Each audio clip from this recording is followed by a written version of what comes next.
have you read the primer for blacks from No, my I have Bloodline not. books? Oh my God, you've got to get a copy of this. You've got to get a copy of this. I've had it for years. Excuse me for just a minute. Oh, Hello, sure. I'm busy now. You'll have to call me back. Goodbye.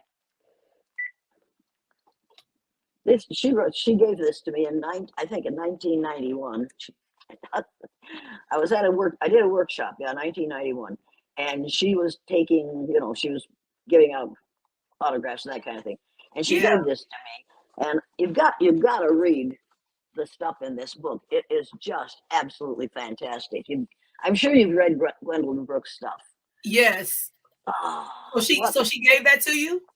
yeah, well, she was sitting there, right, doing autographs, and they introduced me to her, and she said, "Oh yeah, I know who you are," and she gave me this pamphlet, and it's absolutely beautiful. You know what? I'm going to change your name on there because I want to. Let me see if it'll let me. I'll do it Take, for you. yeah, take off the F because it looks like F and Jane Elliott.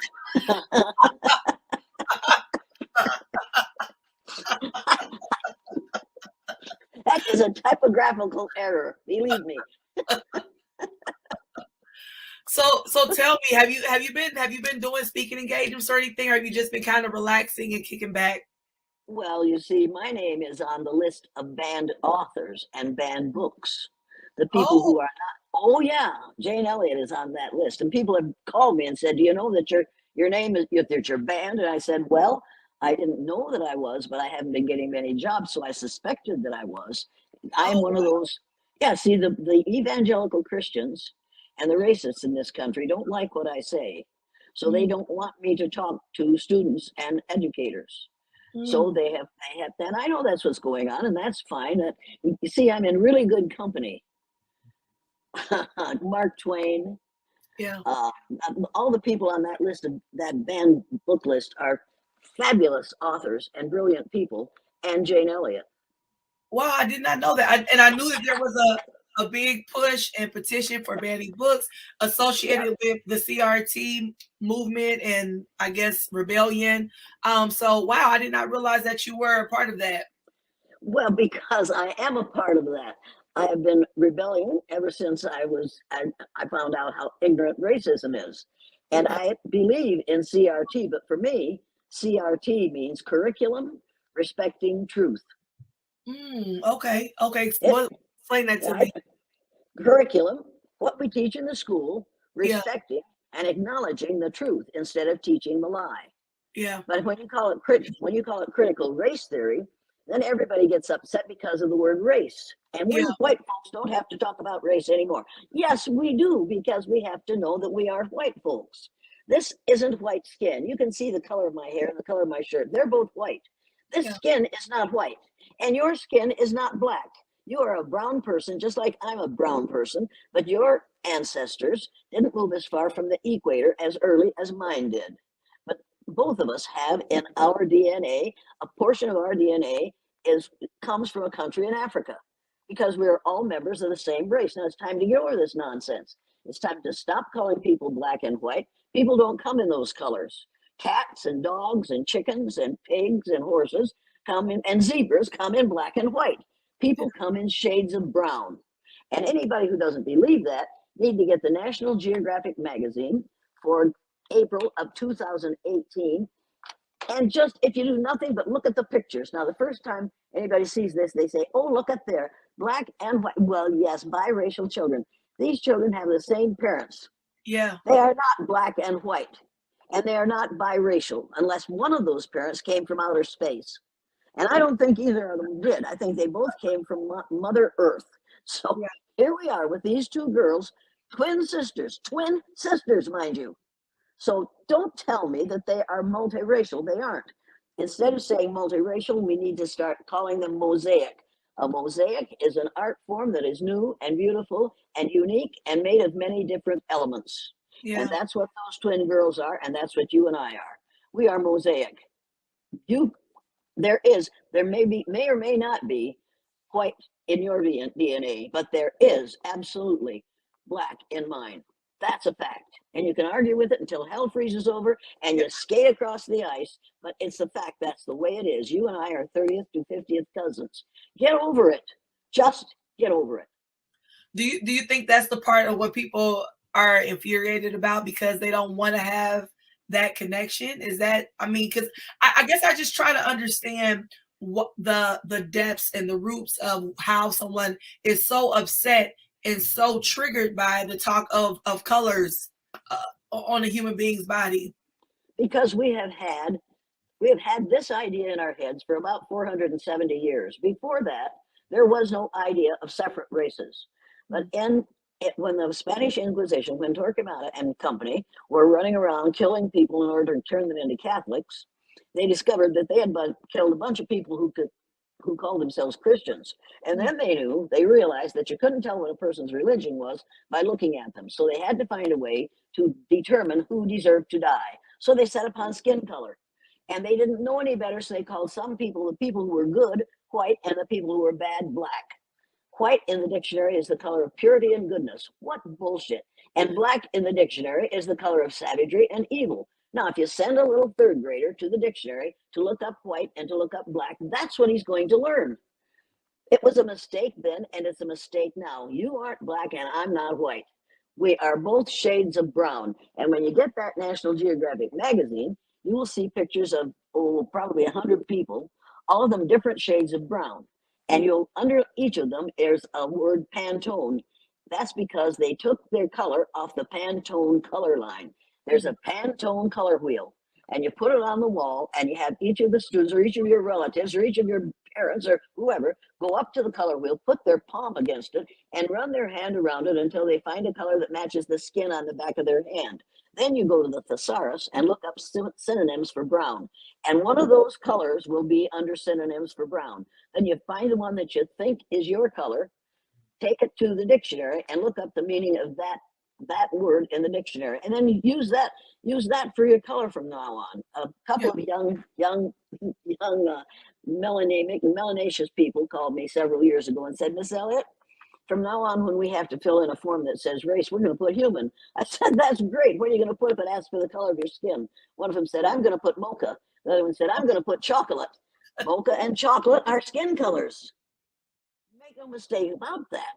But you can't find a color for mine because I've got to put speckled. And it's not even really brown. It's just speckled, and it gets more speckled the older I get, and I know that. But the point is that we've got to stop using white and black because they're both misnomers. I can see your black hair, and I can see where your hair starts and your skin begins, and your skin ain't black. Yeah. And no matter how often we tell you that you are black, it will not make you black. Right. I mean, that's definitely been a topic of conversation here in the last couple of years with this critical race theory, or as people like to call it, right? And what has been shared in schools, because I mean, they've been talking about this in colleges for forever, and now that people feel like it's in schools, which is actually really not. What do you think the outrage is about? Like, why do you think people are so upset about it? They don't want to know the truth, or? Absolutely. That's it right there. We don't want to know the truth. White people are absolutely convinced that we are superior, that God woke up one morning and decided to make somebody really great, so he made a white person. Well, that's not the way it happened.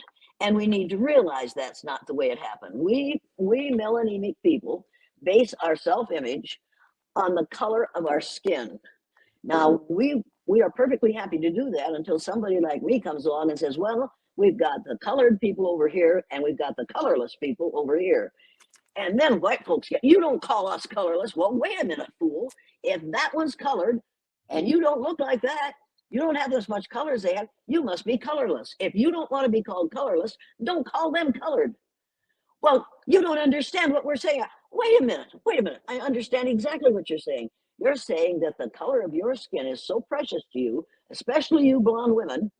The color of your skin is so precious to you that in the summertime, you go out and lay out in the sun so that you can change the color of your skin. And you have tanning beds. So you can, and it costs you money to go and change the color of your skin so that you can have what that brown skinned person was born with. Do you not realize that you are doing something in total opposition to what you're saying? You're Yeah. saying that whites are superior, but you do the best you can to become colored. Make up your damn mind.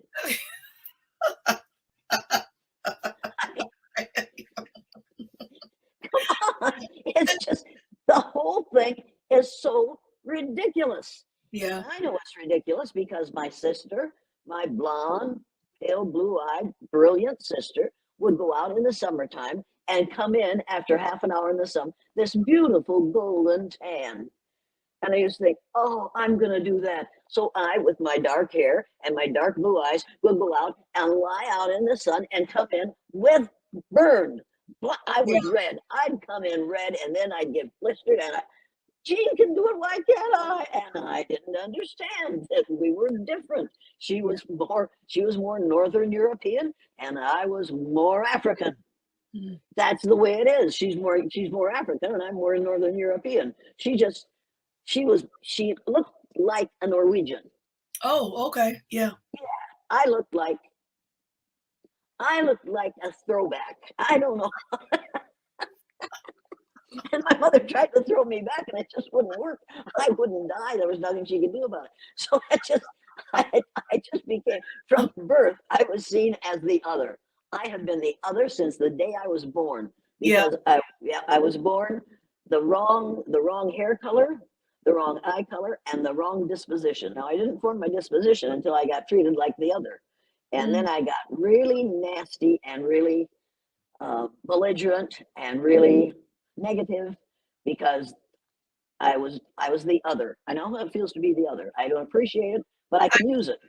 I do too. And I like how you touched on the fact that you didn't start becoming that way or have that disposition until people made you feel that way. That's right. You have to develop that anger. You aren't born angry. Just Yeah. because you come out screaming, it isn't because you're angry. It's because you come out of a nice, warm, soft place and out into this thing that is cold and ugly.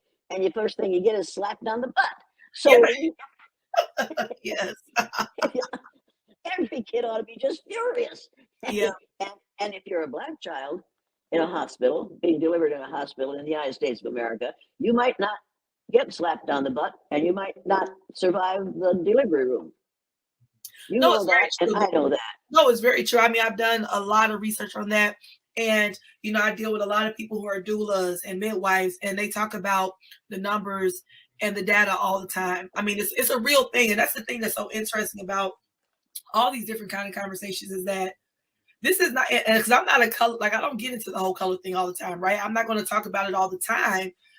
I base my stuff on what's really happening, right? So I find it so interesting that if you talk about it, people think that, oh, it's because you're black, or it's because no, it's because this is a fact. This is actually happening where people are treated differently in hospitals and in the medical field across the board. And every place in the United States of America, they are treated differently. You know it, and I know it. And for somebody to say, well, why do you have to talk about it? Is it really important? Then yes, it is really important. If it wasn't important, we would be allowed, and we are allowed, not to talk about things that aren't important. Exactly. But we must not talk about sex or religion. Now, you couldn't have people without sex. Yeah, right. And religion was brought up to bring us together. That isn't how it is being used. Religion is being used to separate us, because if we can separate people by religion and then look at the people who want to be a member of our religion, and if they aren't the right color, they have to have their own church, whether they want to or not. That's the way it is. They weren't allowed in churches in the early days of this country because, after all, we can't have those people in with us. So, but that's another thing we'll have to talk about someday, is the word us. Us is spelled U.S. U.S. stands for the United States. We need to stop calling this country America, because America is everything from the northern point of Canada to the southernmost point of South America. Those 48 contiguous states, Alaska, Hawaii, and the islands off the southeastern coast of the United States, are the United States of America. That's all there is to the USA. America is all of us. But US, we've got to start calling us USA, or US, because that means us. Those of us in those 48 contiguous states, Alaska, Hawaii, and soon to be the 50th state, probably Puerto Rico will be the fifth, well, that 51st, right? 51st state. We have to remember that we are going to have, as a new member of this country, a state that is mostly people who haven't faded as much as I have. All white people are is black folks who have faded over the centuries. We need to remember that. We need to realize that. For God's sake, people. Oh, I know that comment gets you in trouble a lot. Oh, yeah, it does. And that's the reason. That's the reason I'm on the list. I'm on the list of banned authors and banned people. They are going to. But you see, I've been through this before. I know that. Wow. Yeah. Yeah. But when I did my student teaching, when I'm going to college to become a teacher, I did my student teaching in Independence, Iowa, and the classroom teacher was also principal of the building. And one of the fathers, his last name was Greeley and his son's name was Jimmy, decided that he had read an article about the book The Red Shoes, which was absolutely communist as far as he was concerned. It was a communist book. So he went to the Board of Education and insisted that they allow his group to come in and go through the libraries in every room, in every class in that building, and take out the books that were communistic.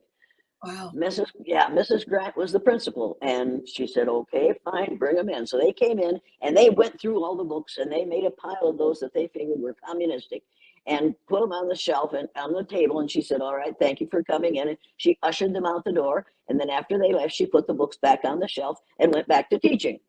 Mm-hmm. We've been through this before. Yeah.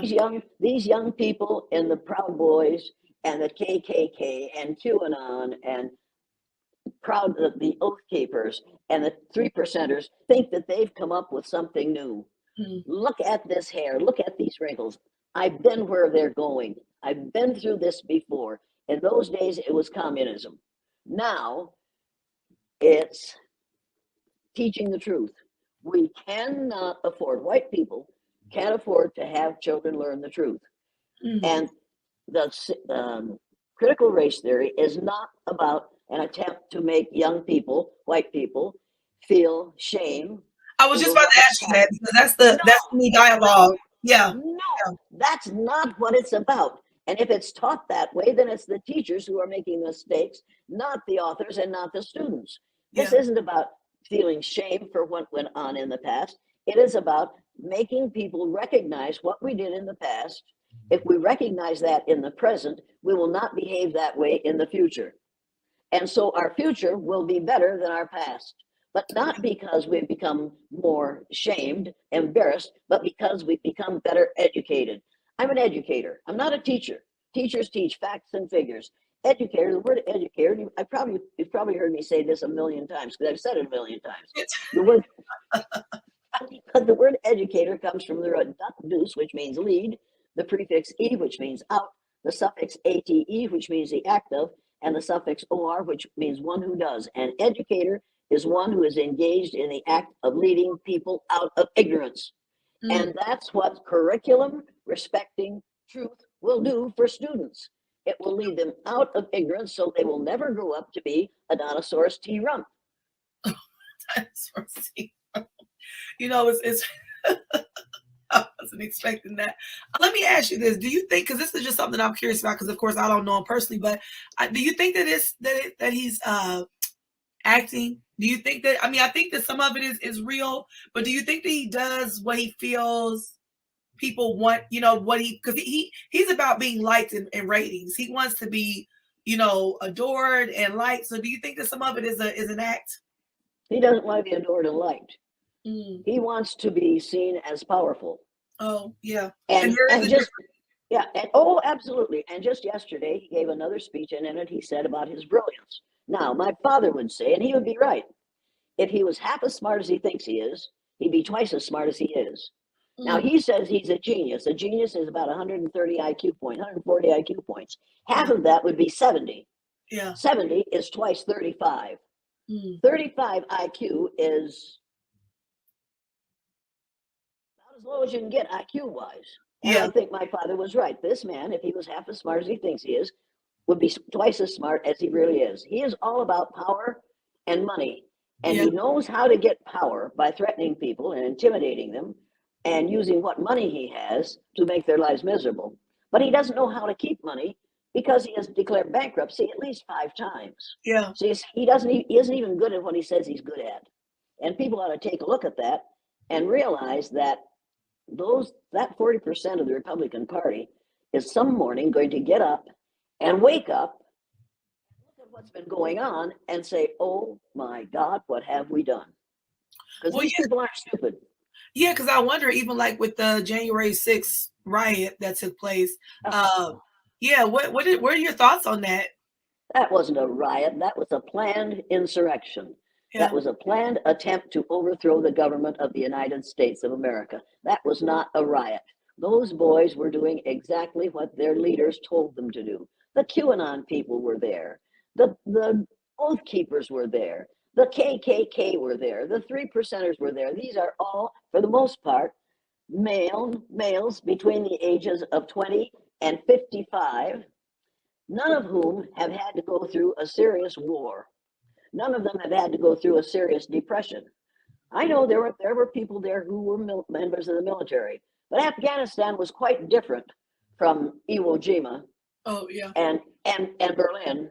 It's quite different from the Second World War. What we did in Afghanistan, the Russians did for 8 years, and then they left. We were there for 20 years before we left. We're slow learners. We should have realized that it isn't going to work.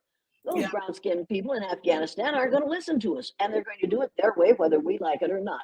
It didn't work for the Russians, and it won't work for us. It finally took Joe Biden to say, "We've had enough. We haven't accomplished anything. Spend billions of dollars to do something that can't be done because of the way we're doing it. We're going to pull our troops out of there, and we're going to do something else with that money." So here we are. Now he's being criticized for coming out of Afghanistan. Did you want 20 more years of that? We don't. First Nations people, people of color, those who were here first, when they make a decision, they look 7 generations into the future before they make the decision. We melanemic people look 30 seconds into the future before we make a decision. We do not look way, way off into the future before we decide what we can do. We do what feels good right now. And then later we find out, oh, good Lord, look at the mess we're in now because we jumped too quickly. yeah, yeah, yeah. Wow, it's interesting. I want to kind of share something with you. And I always talk to my husband because we keep in touch, and I said I always want to check in on her and see how she's doing and how life is treating her. And I was thinking back about after our visit with you, how you gave me the contact information for one of your old students, and I don't know if I ever told you, but I was able to speak to him. I think he was a lawyer. Oh, Raymond Hanson. Yes, yes, yes. I was able to speak with him, and it was really cool because at first, of course, he was kind of like, "Who is this person?" Yeah. And of course, trying to understand what my objective was because you never know what people's agendas are. Right. But once he realized that I was harmless, Right. he talked for about a good hour and just shared a lot from that experience and how it really shaped him and kind of helped him to move in the direction that he moves in life. So that's pretty cool to see that ripple effect of what you did all those years ago. But what's important about that is if I can change a child at the age of 9 by treating him fairly or unfairly on the basis of the physical characteristic over which he has no control, think what we can do to children if we do that with them from birth to death. Yeah, And we do that with children of color, what we call children of color. But I'm talking about melanaceous and melanotic people, people who have more or less more melanin in their skin. We treat them unfairly.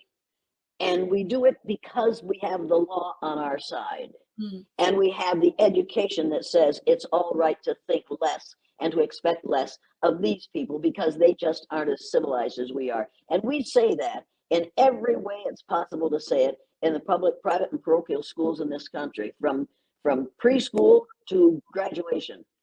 We do it and we continue to do it, and yet then we say to one who succeeds, like Barack Obama did, well, he's an exception to the rule. No, he's not an exception to the rule.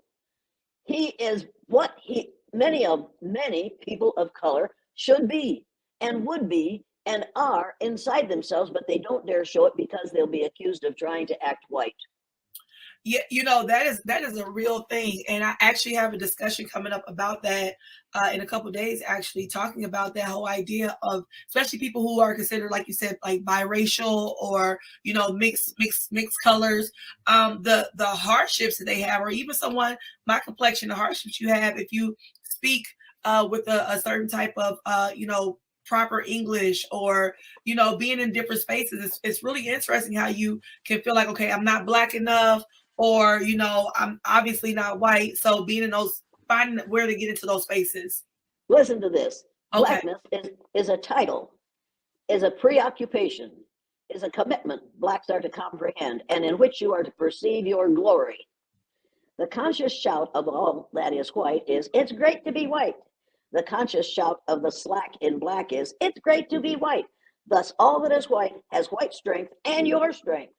The word black has geographic power, pulls everybody in. Blacks here, blacks there, blacks wherever they may be. And remember, you blacks, what they told you. Remember your education. One drop maketh a brand new black, oh mighty drop. And because they have given us kindly so many more of our people, blackness stretches over the land. You've got to read this poem. It is just, Yeah. You got to have it in your head. All of you proper blacks, you half blacks, you wish I weren't blacks, Negroes and Negroines, you. If this just says it all.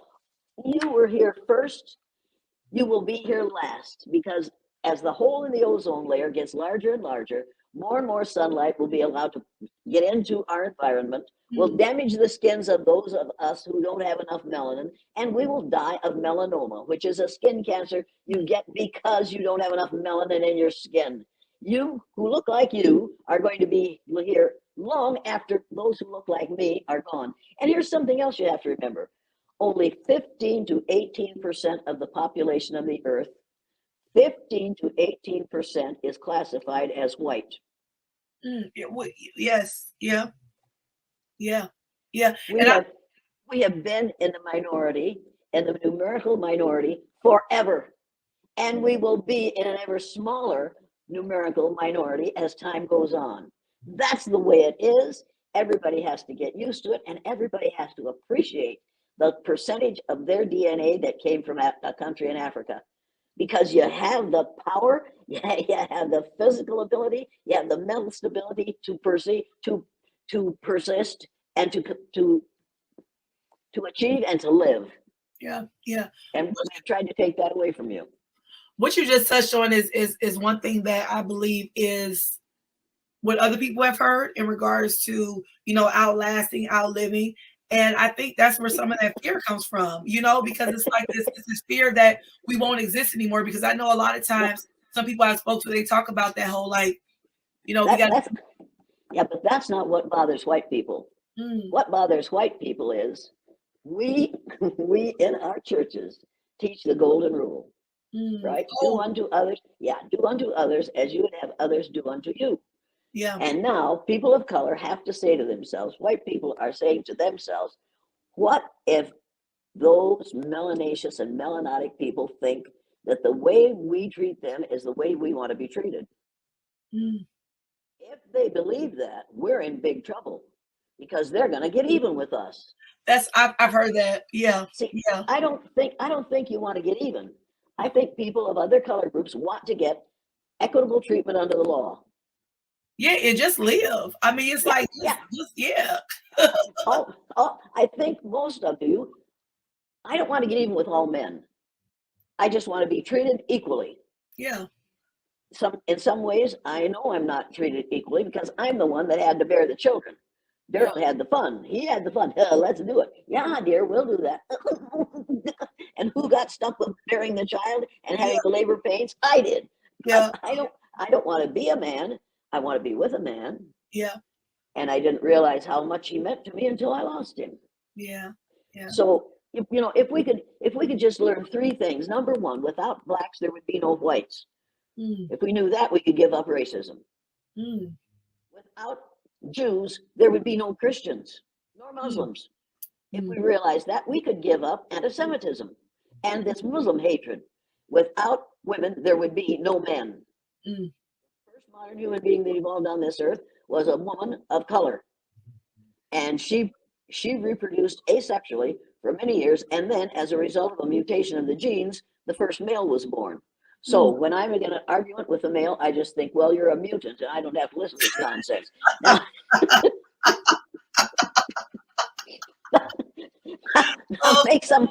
make no mistake about this. Some of my best friends are mutants, and I enjoy them immensely. Yeah. I think they are wonderful, but they also have the same characteristic feelings about power. Yeah. Still feel that power belongs to the male. Well, have a baby, and then I'll listen to you tell me that you're better than I am. That's all you have to do, man. That's all you have to do. Just have menstrual cramps. I mean, can you even do that? Oh, but you see, you don't have to have menstrual cramps anymore. If you do have them, all you have to do is get some prepared mustard, a bottom jar mustard, and take a teaspoonful of that, a teaspoonful of mustard, a little glass of water, and your menstrual cramps go away. Oh, that's interesting. Okay. Try it. I had a young woman of your group came to my house one day, and she looked. I finally said to her, "What's your problem? Aren't you doing well?" She said, "I have menstrual cramps." I said, "Oh, wait a minute." And I went in the kitchen and I got it. I handed it. Oh, she said, "I don't like that." I said, "Do you like cramps?" Well, no. Well, then take the mustard and here's a glass of water. So she took the mustard, and I went on with her friend. She and her friend came to interview me, and we went on with what we were saying. And this woman then went, the young woman who was sick when she got to the other woman. I said, "What's going on?" And the other woman said, "She doesn't have cramps anymore." Oh, wow. I said, "I told you." And she said, "How do you know that?" I said, "Old people know these things." Old people know these things. And you see, I'm old, and I know I am. But for me, old is an acronym for octogenarian, living dangerously. Okay. So what does that mean? What is octogenarian? I don't know what that word means. Oh, that means somebody over the age of 80. Oh, okay, Yes, okay. Yeah, I'm 88. I'm an actually octogenarian, living dangerously. So okay. Yes, you are. Yes, you are. You are. You know, it's so funny too because throughout years, of course, I've seen you talk and different things of that nature. But it was really interesting being your person. Like she is so feisty and spicy, and I just love it. What? Well, some people call me feisty, and some people call me a bitch, and I don't mind that. But hey, wait! I don't mind that for me because for me, bitch is another acronym for being in total control, honey. Oh, I like that. Okay. Oh, yeah. So the next time some man calls you that word, you say, "You're out of control, aren't you, darling?" But I can take care of that for you. And then you reach in your pocket and whip out your little Lorena Bobbitt fruit knife.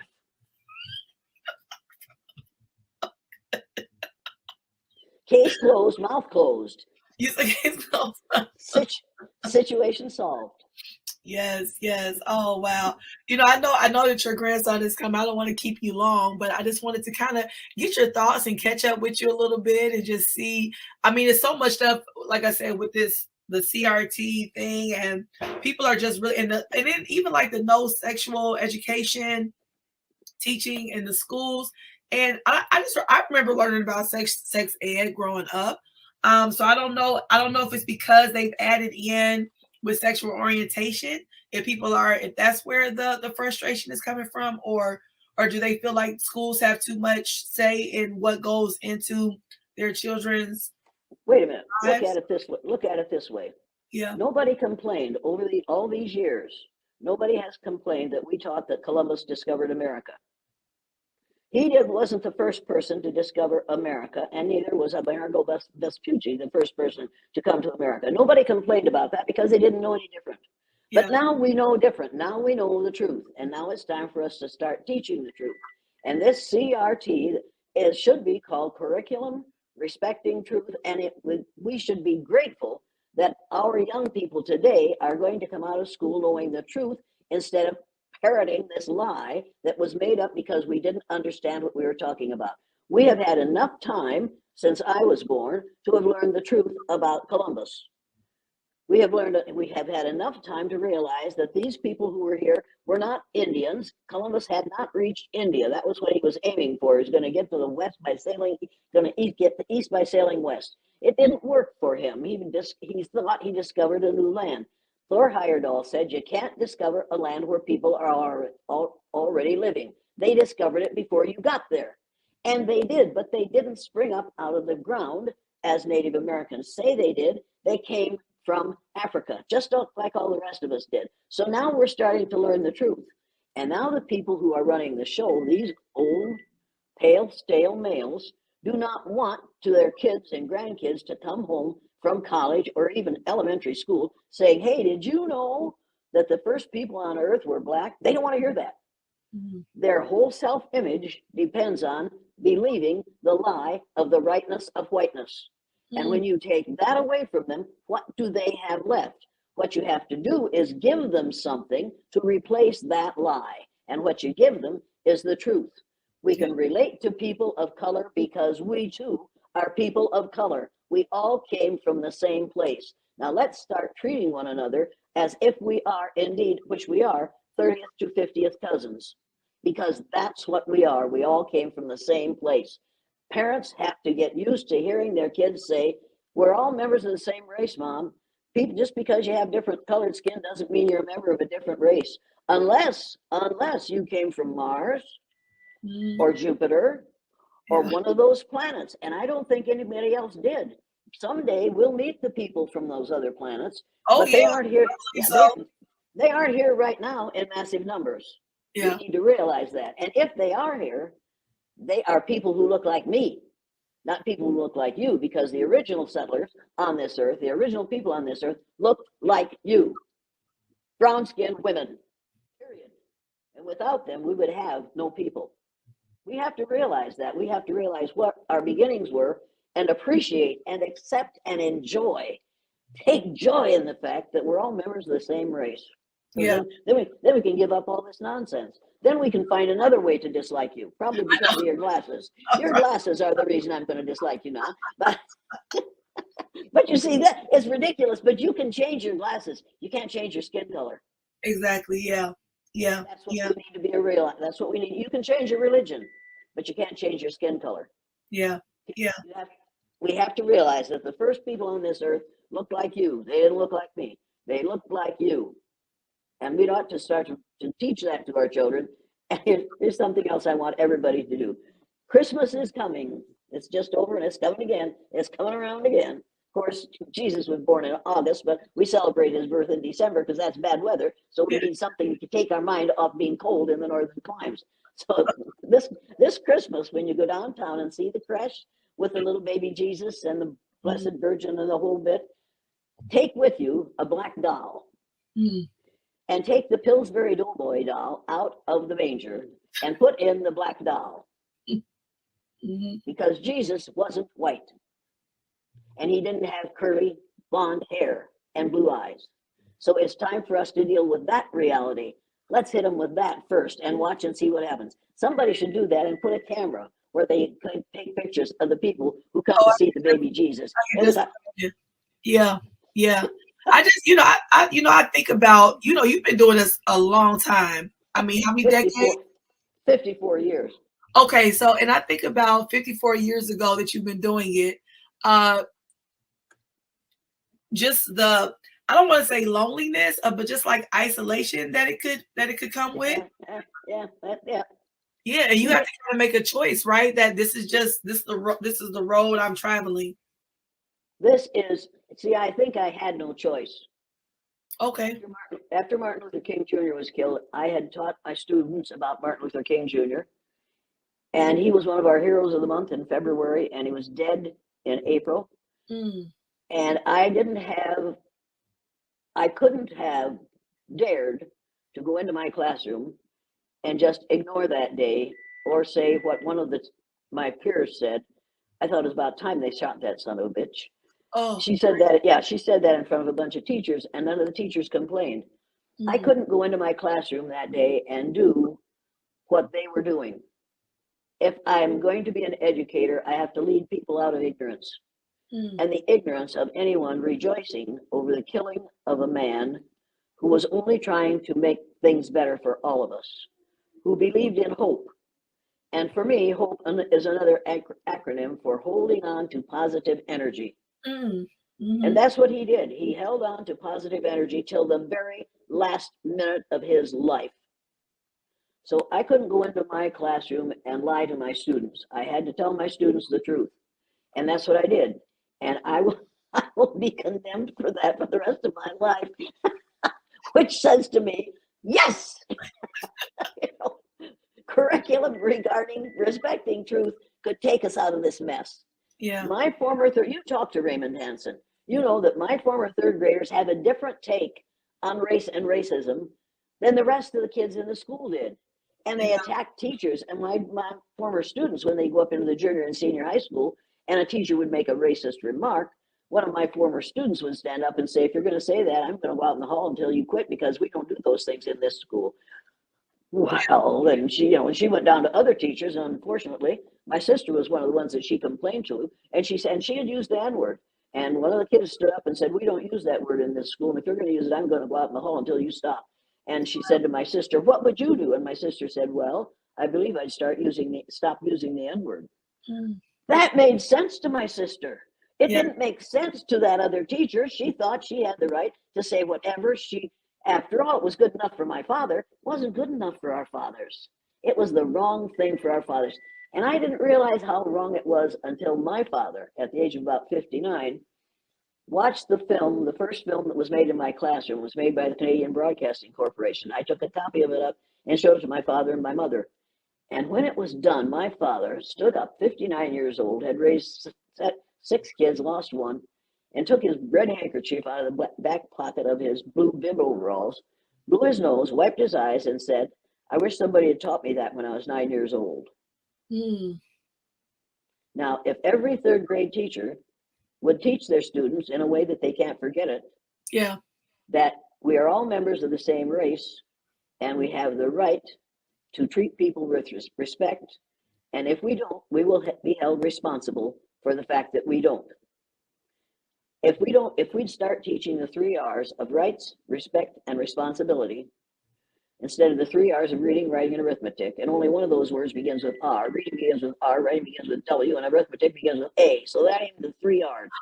But if we would teach it, if we would touch the 3 R's of rights, respect, and responsibility, we could change the way people treat one another and the way they regard one another in the United States of America. I absolutely know that's true. I find it just really intriguing, because I like how you say, like, you had no choice, you had to do it. But people don't understand. Like, I don't know if they do or don't, but I just really, like, as I reflect on it, I think about the environment that you lived in and like the demographics where you live. That was not an easy choice to choose that role, though. You know what I mean? And when you are kind of a soldier for your cause, you do feel like it's like I have to do this.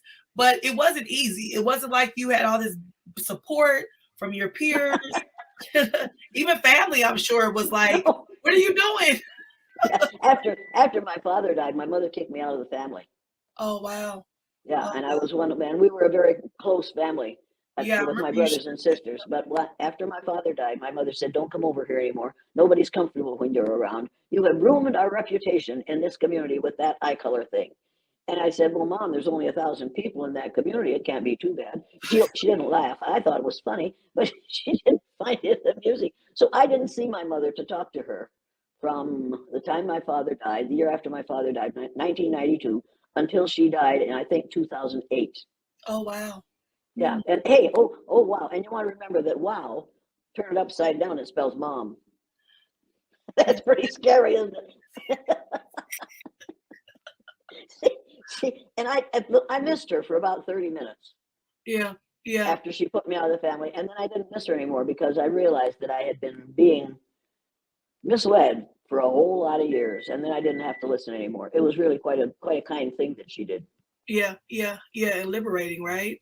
Absolutely. Yeah. It was like, there, now I don't have to promote that image of rightness. Right. Because it ain't right.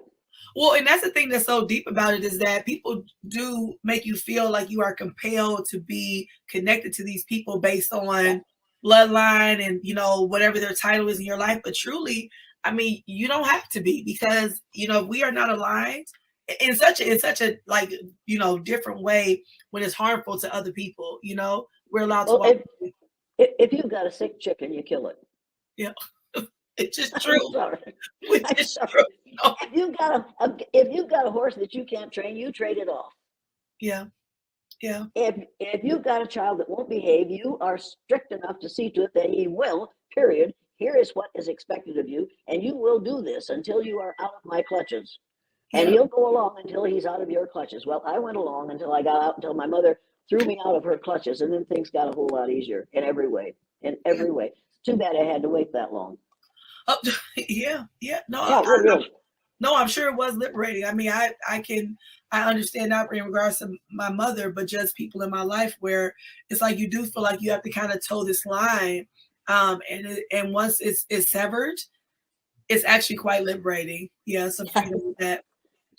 All these years, all these 250 years that we have taught Yeah, that against race mixing, as if there were such a thing. Think of all the beautiful black males that I might have had had I not been told that God wouldn't permit such a thing. And I think of what's coming in the future. you still have With time. men don't live as long as I do, and most of them are dead.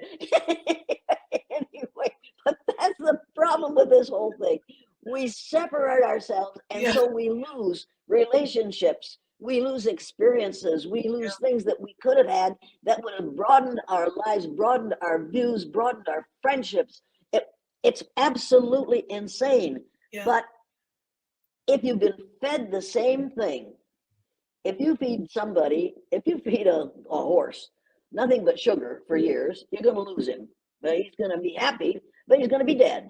And yeah, that's what we have done where racism is concerned. We have fed that to white people to make them look down on people who were smarter than we were.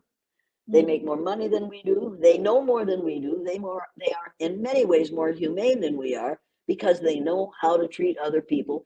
They have to know how to treat other people fairly, because if they don't, they won't make it. White yeah, people don't have to learn that. That's one of the things that white people don't have to learn. And then we get to be your age and mine. Of course, we and I we aren't the same age, but we get to be my age, and you have something called white privilege paper. mm, Have you read that paper?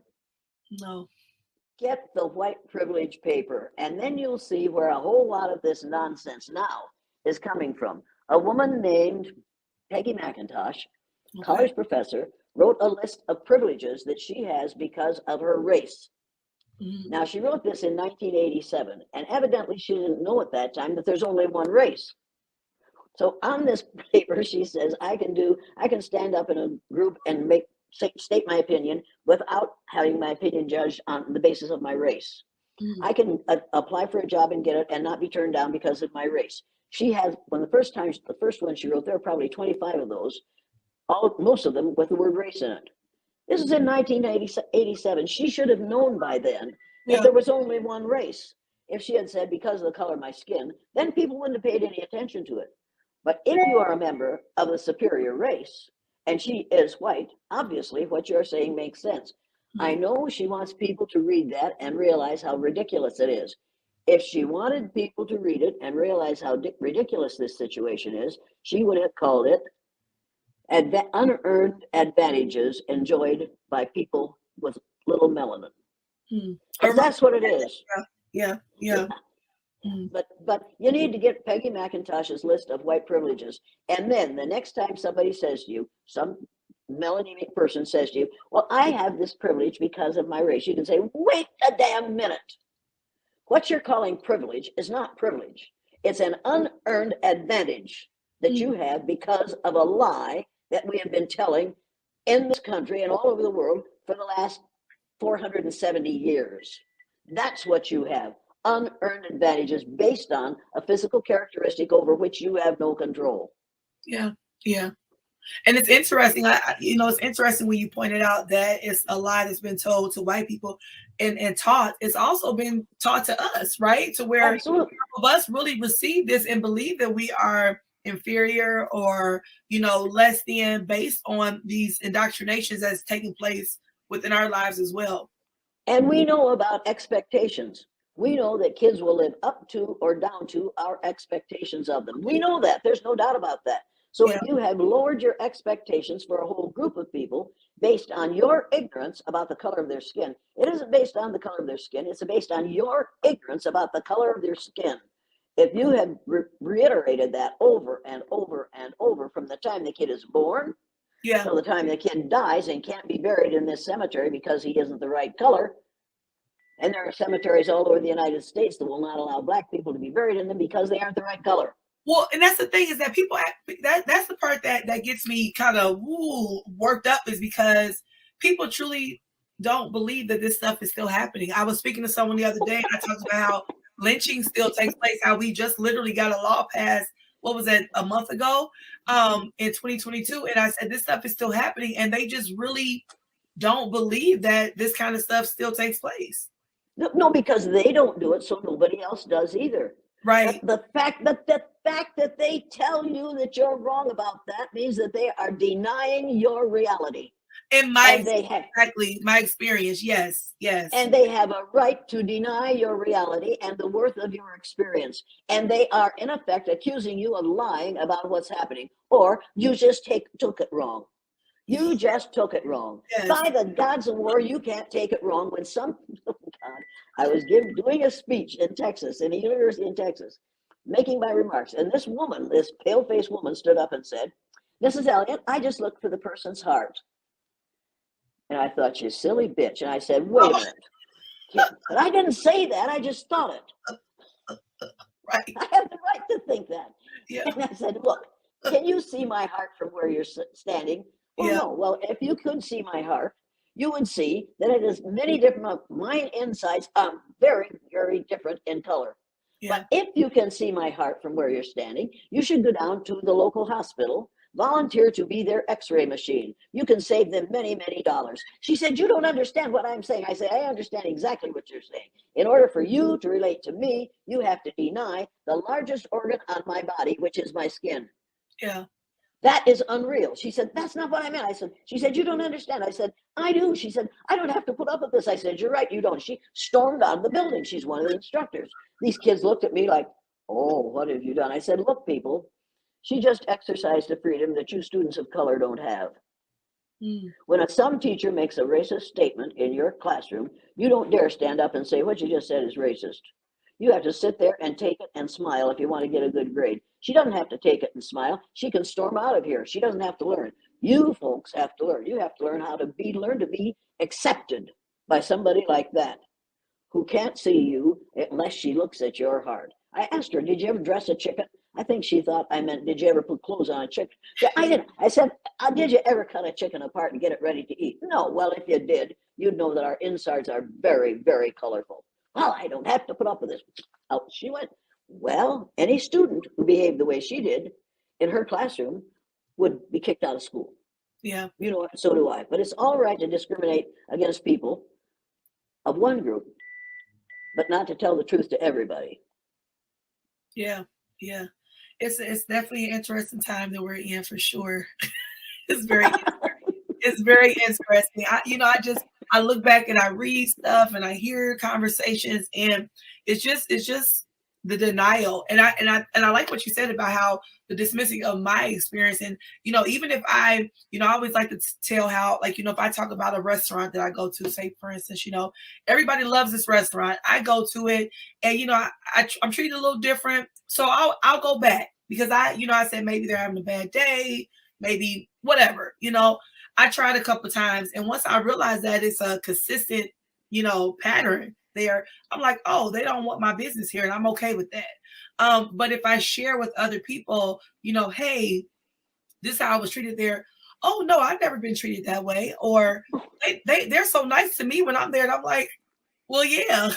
But you see, a black person said to me one day, "You want to remember, Jane, denial is not just a river in Egypt." Yeah. It's what white people go through on a daily basis. And I just howled. I said, you know, you're absolutely right. He said, I know I'm absolutely right. You need to remember that. You're in denial. Most white folks are in denial. They have to live in denial in order to live. It just made such very good sense to me. And then just 2 years ago, I read the book Nile Valley Contributions to Civilization. Have you read it? No, I have not. Oh my God, I have get to write that it down. book. One of the first things you'll learn is 4,000 years before the birth of Jesus Christ, people in the Nile Valley, which is a river in Egypt, and the people were dark skinned. People in the Nile Valley were doing cataract surgery with metal instruments 4,000 years before the birth of Jesus Christ. That's 6,000 years ago.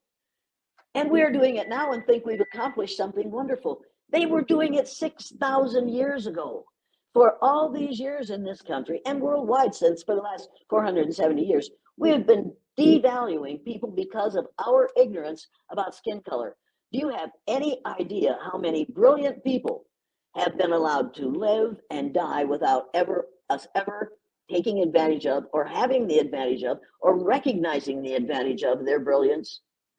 Do you have any idea Yeah. how many people of melanaceous and melanotic people have gone through life knowing that they knew more and not daring to say it because it could cost them their lives?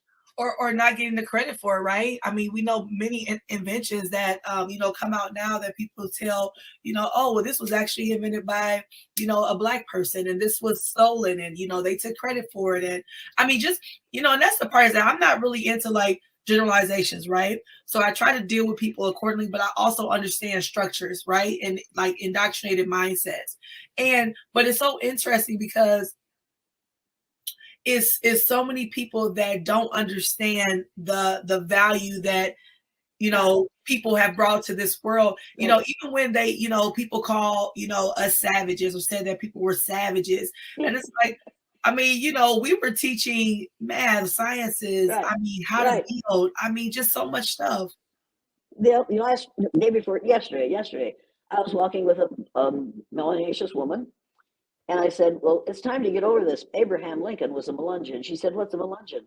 I said, part white, part black, and part Cherokee Indian. She said, what did you say? And she's about this much taller than I am, but everybody is. And she stopped in her tracks and looked down at me, way down at me, and said, what did you just say? I said, you didn't know that about Abraham Lincoln? No, I never heard of that. I said, think about the way he looked. Think about the texture of his hair. Think Yeah. about the texture of his skin. Think Even about the size of his nose. Think yeah. about his facial. Think about the length of his arms and his legs and his hands. Think about that man and realize that he is a perfect example of what you get with what you do when you produce children who are mosaic. He is a perfect example of mosaic. He's part white, part black, and part Cherokee Indian. And every part of him should have been seen as extremely valuable. That man could pick up an axe that he was using to chop wood with, hold it out at shoulder length, and hold it there for an hour if he had to, because of the strength in his arms. The things that we learned about that man, but nobody ever told us that, yeah, and on top of that, the reason he had all that strength was he was a Melungeon, part black, part white, and part Cherokee Indian. What a wonderful thing that would have been to be able to tell that to my third graders. Look at that picture of Abraham Lincoln. Let's take that picture apart and see what we can learn from looking at that picture of that man. My God, what could we have done for all those little white children and taught them that, hey, being a mosaic is a good thing. Yeah. Yeah. Yeah, being who you are. That's the part where it's like, everybody just wants to exist as they are and not have to try to prove that, I have the right to be here. I don't subscribe to that. When my daughters were young, all they wanted to be were Barbie dolls. Yeah, yeah. Didn't we It all? has taken, yes, but you couldn't be a Barbie doll because it was several years before they made a black Barbie doll. Yeah. And then it was years after that before they made a black Ken. Yeah. Yeah. You can't put those two dolls together in a drawer because they're gonna come out a whole bunch of little ones. I tell you, we have fed this nonsense into our kids, our grandkids, our great grandkids. My father was just shocked at what he learned watching my third graders go through the blue-eyed, brown-eyed exercise. Wow. And he was so proud of it that when I got an award, he sent the news about it to his aunt, his sister who lived in Waterloo. And when I cleaned out her house after she died, there was this envelope of things that my father had sent to my aunt. He didn't dare say in Riceville, Iowa, that he was proud of what I was doing, but he sent the information to my aunt. So I found it after she died and after he died. Oh, so that makes sense on why your mom waited until he passed on to then disassociate from you, because he was proud of you at the Yeah, I think they probably had a lot of really ugly discussions about what I was doing. And I think I remember him saying to me right after the first one I did, he said, "You know, you're right. You think you're right?" I said, "I know I'm right. If you know you're right, then by God, go ahead, let the sons of bitches complain." I think my great-grandson is here, so I have to go now. I'm going to let you go. Thank you so much. It was nice to talk to you. You're welcome. Goodbye now. Bye. I'm coming, little boy. I'm coming.